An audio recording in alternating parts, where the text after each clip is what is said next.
Welcome to the first Access SCC of 2012. In this episode, we'll take a look at a new show here at SCC that's all about having fun in the kitchen. We've got some important reminders on preparing your show for playback, and I'll take you behind the scenes with the award-winning staff responsible for Northeast Journal. Minnesota's winter weather can make outdoor shoots a little more difficult, but don't worry, we have some tips to help you out. Stay tuned, Access SCC starts right now.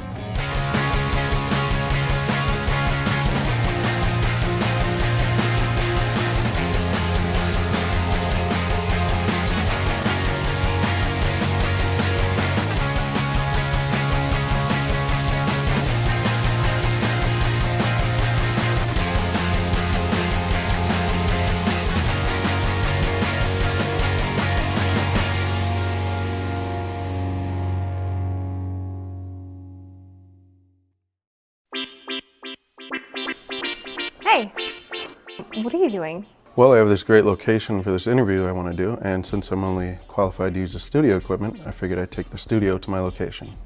Right. Well, you do know there's an easier way to do this, right? SCC has a bunch of field production gear that you can use. Really? Well, what do I have to do to assign out a camera? Well, you take the intro to camera class, and then you get certified, and then you have access to all the field production gear. Wow, that sounds so much easier. I was not looking forward to carrying that switcher.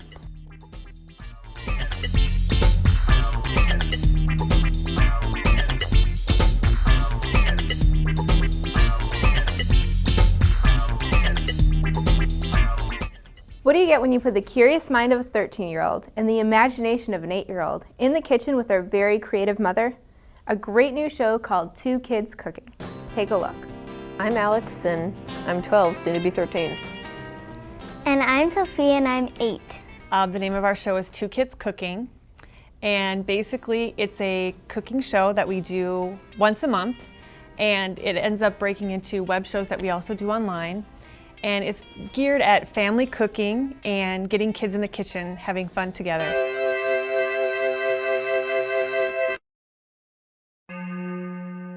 Happy Halloween and welcome to Two Kids Cooking. Today we're going to share some of our favorite Halloween recipes, including marshmallows, zombie treats, snackula, and photon potion. Let's get started. Well, basically how the whole thing started is we're addicted to cooking shows, particularly the Food Network, and this is even when Sophie was much smaller, and she would like be in the kitchen helping me make stuff, and all of a sudden she'd be like, let's go to break. Like she was on a cooking show. And so Alex is like, well, we should do a cooking show, and I happened to be in web development. I'm like, well, if we could do a cooking show online, we have a video camera, there's no reason why we can't do that. So the website and the show sort of came at the same time, and just small little segments doing that. And then when I found out about community access television, I'm like, oh, we could do like a longer format and be more local and bring it to the community. So we decided we'd give it a try, and here we are. A regular show that's not any special, we would start by listing the ingredients, saying what we're doing, what we're making, and then getting started. Yeah, we kind of both do everything and stuff, and put this ingredient in and tell what's in it. To get everything ready, we have 16 slices of bread here, and we're going to tear out pieces about this size and put them into the bowl until ready for assembly. While she does that, I am going to take some ham. I'm just going to dump it out here and cut it up into little chunks.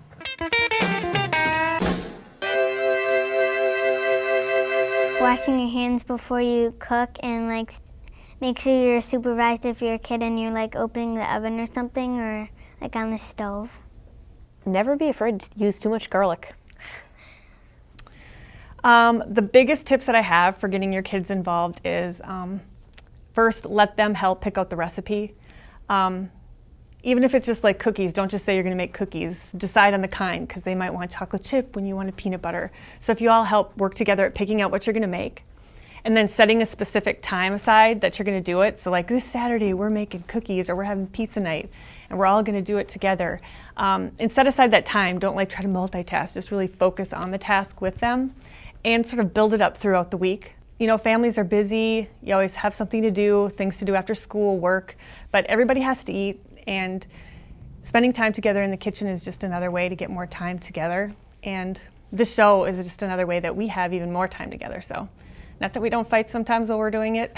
I should play the clips that get cut out sometimes, but have fun and don't focus on mess. It can be messy depending on the age of your kids. Even with Alex, I mean, sometimes he's messier than Sophie and he's older, so just don't be worried about the mess, and then when you're done, enjoy it all together.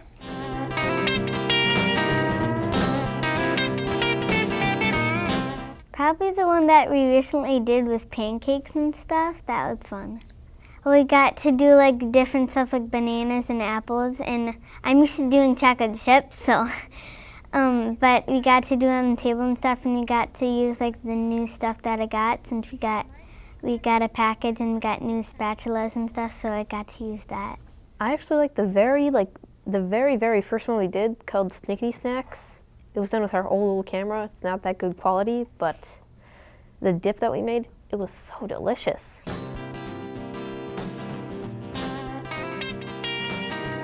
We do have a website. It's www.twokidscooking.com. There we have a ton of different recipes and also web versions of the show, so they're like shorter segmented pieces of the show. We also are on Facebook and Twitter. Watch the show. We hope we can encourage you, even if you don't like to cook or think you don't like to cook, give it a try because it can be a lot of fun. It doesn't have to be perfect, just have fun with it. Today we are going to demonstrate a couple of super easy snack recipes that don't require any hot or cold. So what we're gonna do is Alex is gonna be making this little snack that we call alien treats, and Sophie's gonna be showing us how we make strawberry grams. So to make these alien treats, they're this little bananas that we have sliced up, then on them we put peanut butter and chocolate chips, which go together. So you basically take one banana and then you slice it up, right Alex? Yep. Show us how you're gonna, I'll take this for you. Put it over here in the garbage pile. Just slice it up into little slices, about a ½ inch thick if you want to get into specifics. Don't have to be perfect. And then once you have it all sliced up, what do you do next? I have some peanut butter here. You spread just a little peanut butter on them. You have to use your fingers sometimes to just like push a little bit of peanut butter on them, and then you just scoop it onto each of them. As you can see, it's really easy. You don't have to like be super old to do this. It's great for younger kids. It's a little bit messy, but that's what makes it fun. And once you get peanut butter on, just put some chocolate chips on. You can make a face or something. Just about 3 or something, and voila. All right, well, Alex finishes those up. Sophie is gonna show us how we do strawberry grams. What you do is you break up strawberry or the graham crackers, and you can make it smaller if you want, or this size. Then you take some strawberries and you can rinse them and stuff, and then cut off the tops. Mom will take that for you and set that over here. And then once you have all the tops off, Then you cut them like this, and if it's a bigger strawberry like that, you can cut it 2 times. Now we add the cream cheese, right here, the strawberry cream cheese, and then we just wipe some on the graham crackers. if you don't find strawberry cream cheese, you can use just regular cream cheese too. Or any kind, really. And you'll notice that Sophie's not using this super sharp knife. This is a Curious Chef knife. It's a safety knife. We love these tools. All the tools we're using today are Curious Chef. They're professional tools for kids, and they're great for younger kids. I feel fine letting Sophie use this when I'm not standing right next to her because I know she's not going to cut her finger off. So they're great tools. And then once you have all the cream cheese on, what do you do next, Soph? Then you just lay the strawberries on here like this. Put them on there. Then you can eat it, and it's really good. I like it with strawberry. You could do other berries though too, you're right. You could use raspberries or blueberries, whatever you like, you could use. So it's not specific to strawberries, it's just that these two love strawberries. All right, we are all done with the recipes. Alex, why don't you show them off yours? These are little alien treats. Alex decorated them all cute. And Sophie, why don't you show off yours? Strawberry grams, and they're really good. All right, now we are gonna taste. Do you guys wanna do a little taste test? You can each taste each other's. Mom gets to taste both. All right. Yeah, let's go. It's hard to go wrong with chocolate and peanut butter and strawberries. Happy family cooking, everyone.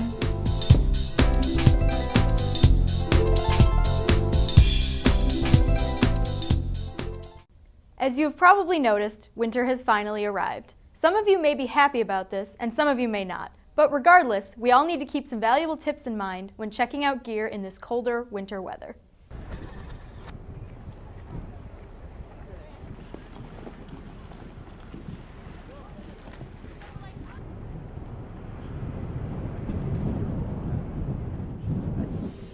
Frigid temperatures can be very damaging to our gear, especially our cameras.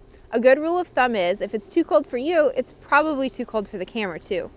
And while it's okay to transport gear in your vehicle, be sure it's inside with you and not in a truck bed. And never store any items in a vehicle long term.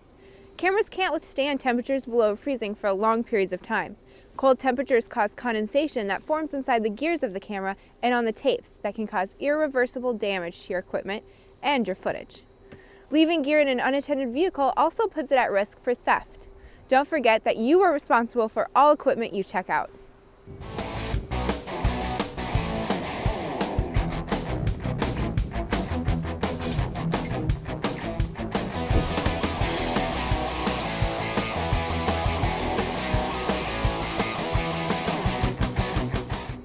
Other field production gear like mic kits or lights are susceptible to winter weather damage from cold and snow as well. If you have to set them down on the ground, be sure to place a trash bag, tarp, or a blanket between the gear and the ground. Anything that's going to separate the gear from getting soaked or dirty. Remember, camera bags are not waterproof. If your shoot will put the camera out in the elements, rain or snow, it's a good idea to check out a camera rain jacket. While these jackets are not weather resistant, they will provide a little bit of protection to the camera body from water and wind. If the weather is too severe, you may want to move inside. But if you have to be outdoors in the weather, bring something large like an umbrella to cover you and the gear.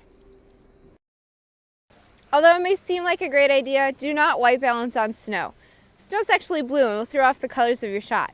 Always use a white balance board or a piece of blank white paper to white balance.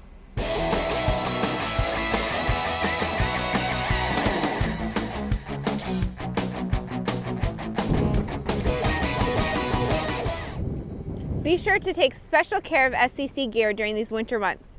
If anything gets damaged, then no one can use it. Keep the gear safe, warm, and dry, but don't forget to keep yourself safe, warm, and dry too. These winter temperatures are serious, and snow can cause a lot of damage to...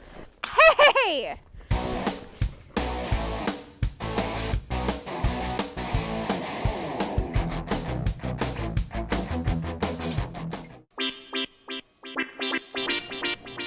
May I ask what you're doing with all those tapes? Well, I just got done shooting a bunch of footage. I'm trying to edit together to put on Channel 15. Well, personally, I don't think that's going to work. Have you heard of our Intro to Nonlinear Editing class? No, but it's got to be safer than what I'm doing. It sure is. We teach you to edit your own program using Final Cut Pro. That sounds great. I'll have to check it out. But one more question. Is there any way I could salvage this footage? No.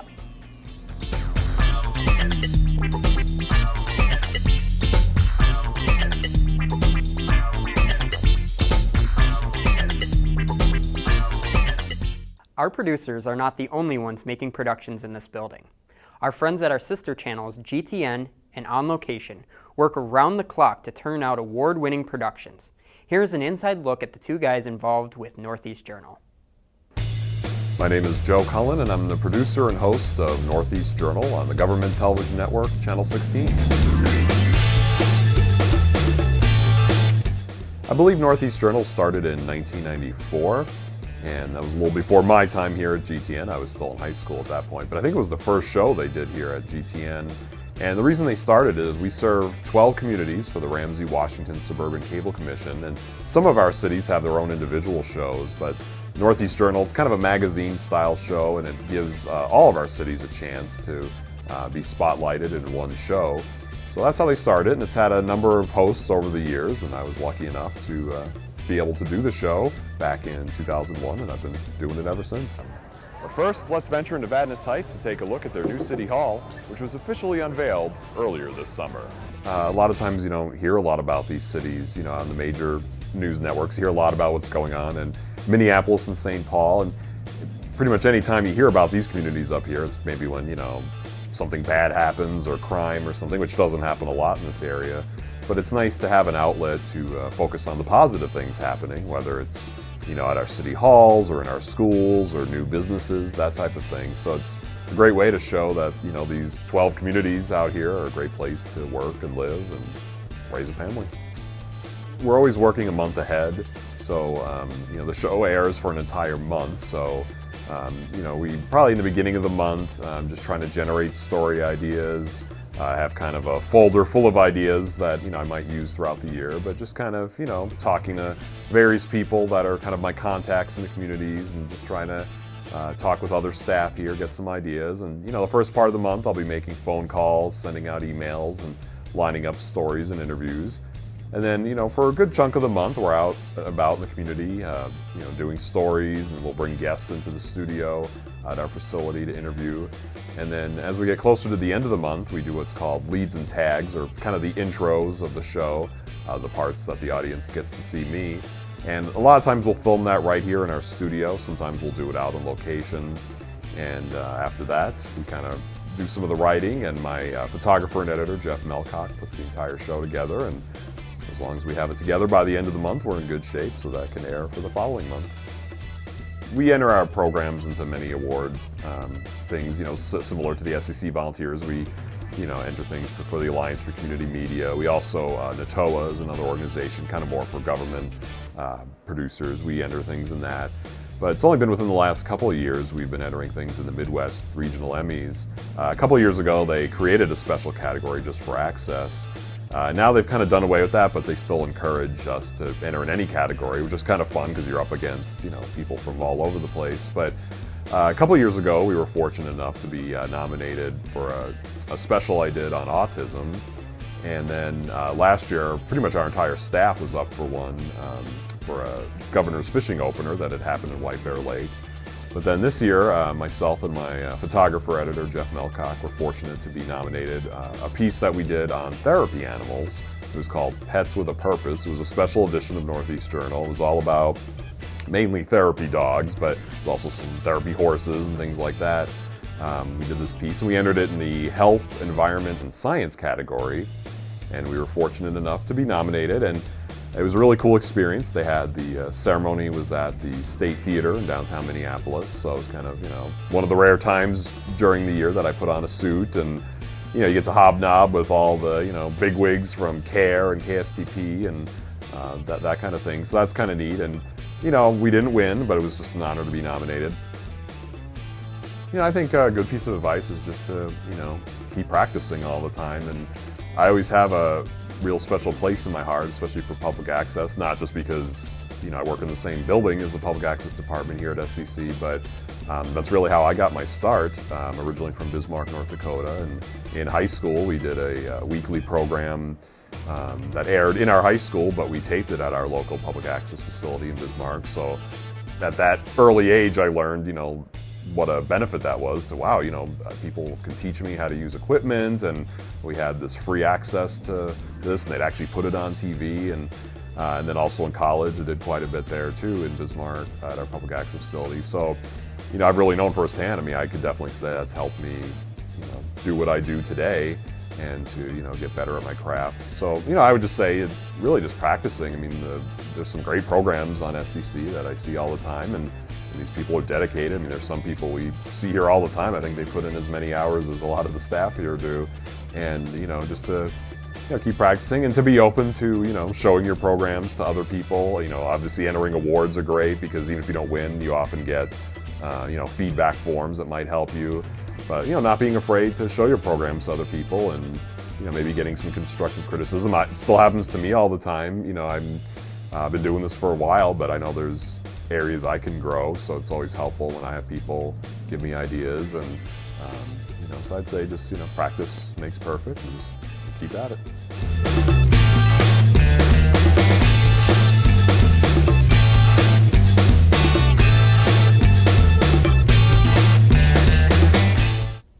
You've shot your show, made some edits, and are finally happy with the finished product.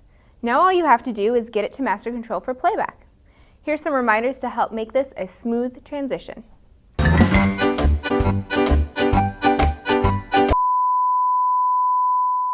Nobody likes it when our channels go off air.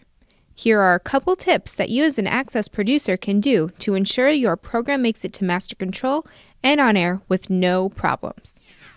Timing is everything. Half-hour shows should be no longer than 29 minutes. Likewise, hour-long shows should be no longer than 59 minutes. It's all in the name. Make sure the name of your program is consistent. What you write on your DVD should match the name you put on the compliance form and also the name that you schedule it as. And remember, no compliance form, no playback. This is doubly important if you are submitting a digital file from the studio or from an edit suite.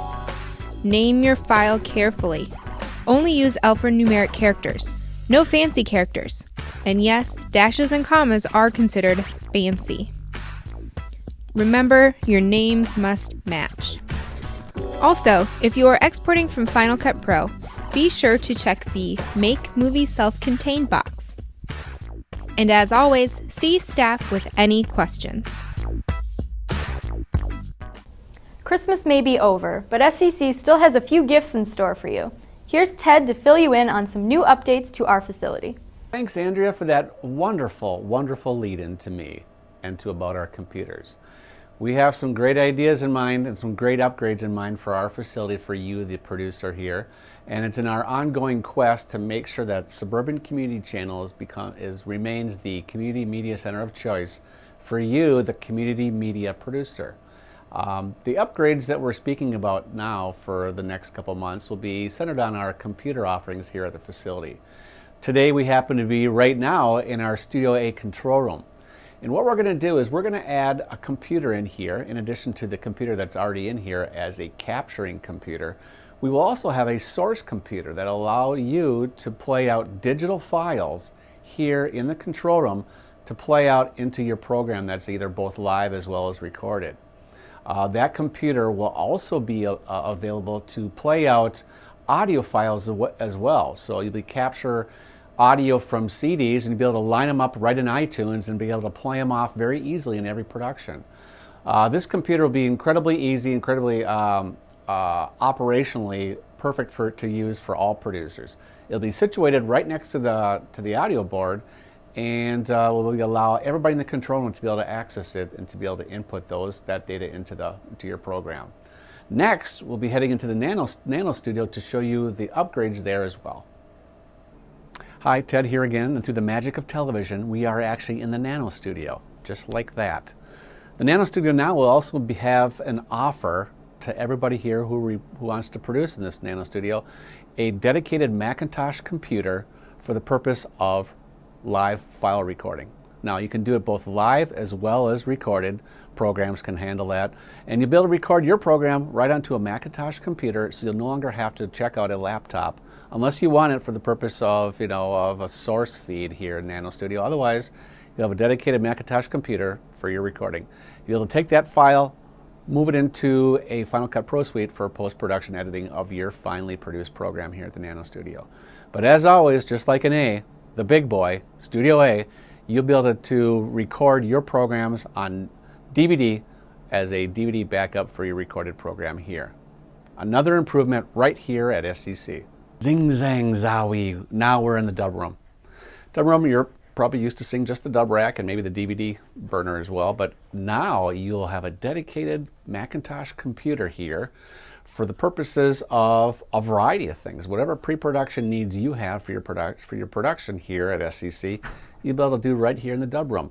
That computer can be used for email, for downloading digital assets for use in your production, for doing PowerPoint presentations that you want to put on the channel, for also doing a variety of other things, including file uploading to YouTube of your program so you can get further distribution of your great Suburban Community Channels programming here on the internet. So that's all done right here in basically a computer in the dub room. Amazing. Hi, and we're back through the magic of TV. I've already use that line? Well, through the magic of TV, we're now here at the front desk. And our last real upgrade that producers won't really directly experience as a production or post-production, but one thing that you'll experience as a benefit is that we will now be upgrading these ancient iMac computers, which actually came right from Steve Jobs himself.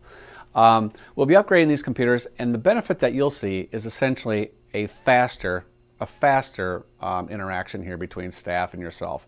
Equipment booking and especially programming reservations will be expressly faster, and that gets you in the door and out the door a lot faster, a lot better. So it's an amazing thing, and what we're trying to do always is to provide everybody here the benefits of new computers and new tools to do their job better. So as you can see, we've got some great improvements here for everybody here that comes into our facility. Improvements that you can see, as well as some improvements that you can't see but you'll benefit from. Now, none of the improvements that we've talked about today involve any kind of a formal training or formal certification. But nothing's preventing you from coming into the studio either on your own or coming early before your studio production and test driving some of these improvements for yourself and seeing, yes, these are amazing improvements and I'm glad they've done it here at SCC. As always, what you can do, if you have any questions, you can always give us a call at 747-3830, and a friendly SCC staff person will be more than happy to answer any questions you have. We'll see you here at the Community Media Center, SCC.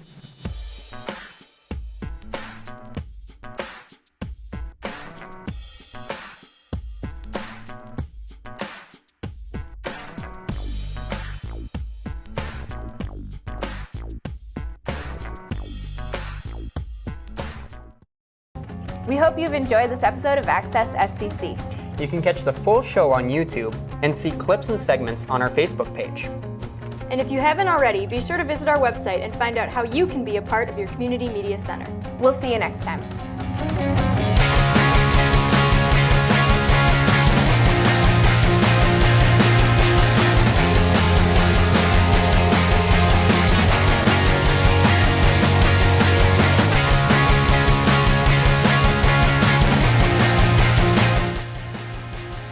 Oh God, my face itches. Face itches? I'm sorry. Yikes. I was just about to. Oh no! I tried to fight it. You need to calm down. You need to calm down. We're fine. Oh my God, my face itches. That's a new reason to take a take. My face itches. Yeah.